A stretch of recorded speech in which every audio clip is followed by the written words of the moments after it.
In this video, we're going to talk about angles. Angle problems on the SAT are pretty common, so you need to be able to figure out how to get missing angles or unknown angles when you're given other angles in some sort of geometric figure, whether it's a triangle or just lines. In this problem, we're going to limit a lot of the discussion to line segments and intersections of lines and rays and all that junk. When we talk about triangles and circles in later chapters, we'll touch on angles in those cases.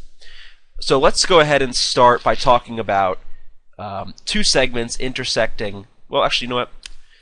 Let's start with a right angle. Let's see if I can get this straight. This is a right angle, which, as we know, means 90 degrees. If it's smaller than 90 degrees, it's acute.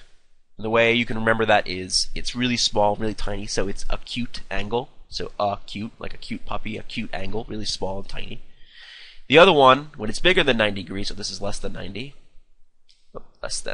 degrees. When it's greater than 90 degrees, it's obtuse, and you can kind of think of obtuse sounding kind of like obese, so really big and large. Now, if we have a right angle, by the way, these two segments would be perpendicular, and that would be the symbol for it, again, just to mention that. When we've got a right angle, or 90 degrees, to an angle that's 90 degrees, if we put a segment here, like this, then what we know is that this angle here, so let's label this A, B, C, and D. So angle ABD and angle DBC, they're not necessarily going to be equal, but they're going to add up to 90 degrees. And this is called complementary. Complementary. This doesn't come up too often on the SAT, but just in case. Another thing about angles is if we had, let's say for a minute, let's just actually make these equal. If this line here cuts this angle into two equal pieces, such in this case they'd be 45 each, this is what we call an angle bisector. You could also have a segment bisector, which, as you might expect, so if here's a segment AB, just going a little off topic, but I want to make sure I touch on this. If this segment cuts this in half, this would be a bisector as well, and it would make these equal. If it made it also a perpendicular line, it would be called a perpendicular bisector, which seems to make sense. But if it's just a bisector, you don't know what angle it forms. You do know, though, that it cuts these two into two equal pieces. Bisector as in by two, cutting into two pieces. Alright, so now that we have those angles down, let's talk about some other kinds of angles. Let's say we have a straight line. What do you think the degree measure is of this straight line? Well, from here to here would be 180 degrees. On the other side, you'd have 180 degrees. So the whole thing would be 360. And as we'll talk about with circles, that makes sense, right? This is essentially just a circle.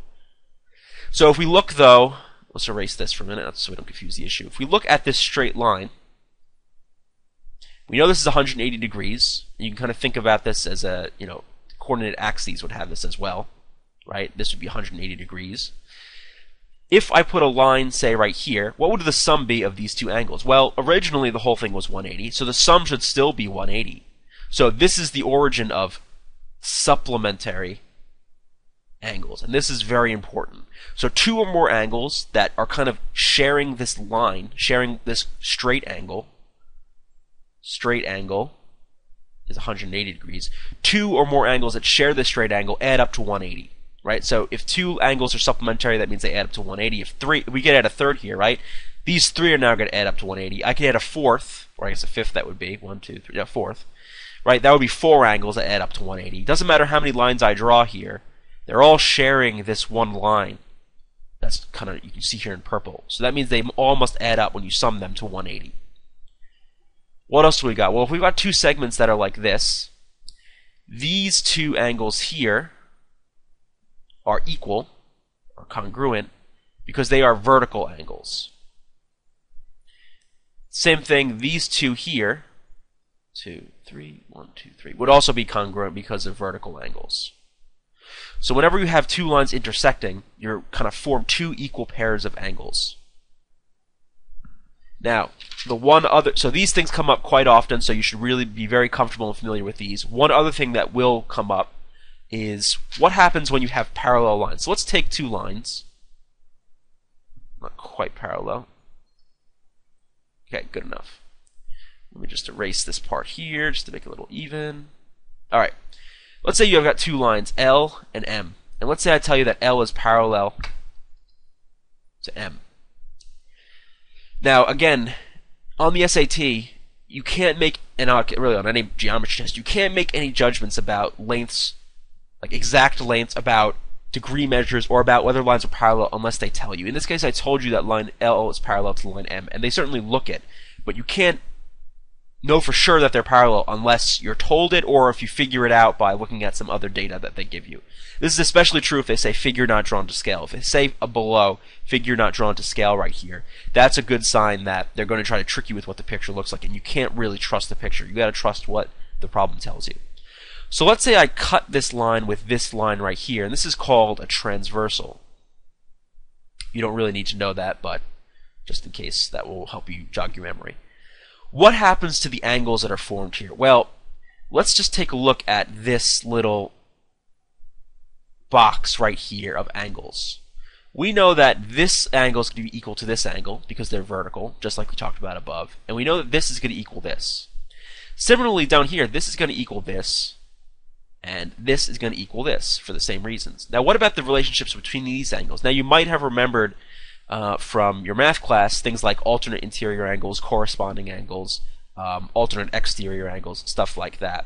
And I can point those out to you. I mean, so 1 and 1 are alternate interior angles. Alternate because they're on different sides of the transversal. Interior because they're inside of these lines. 2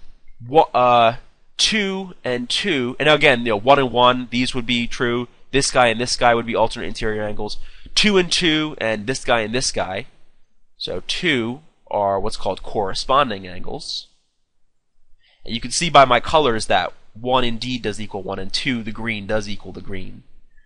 So those are corresponding angles. And then finally, 3 and 3 are alternate exterior angles. Alternate because they're on different sides of this transversal, exterior because they're outside of the lines.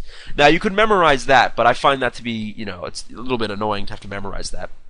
The biggest thing to remember is that when you're given these, when you're cutting these two parallel lines by transversals, you're creating two angles.